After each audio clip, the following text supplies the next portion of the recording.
Hi, today I'm going to show you my trick for getting one of the drawstrings back into the top of the Yamaha recorder storage bags. The strings they provide are very slick, and so they come untied very easily. I've got a paper clip. I've opened it up.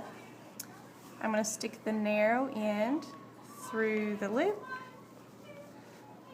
and thread the string through the hole.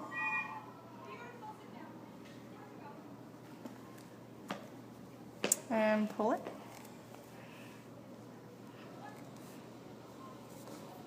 Sweet. And do the same thing on the other side.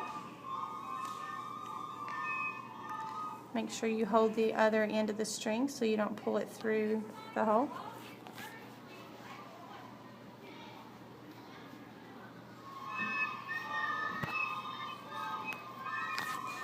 And then tie it, and voila.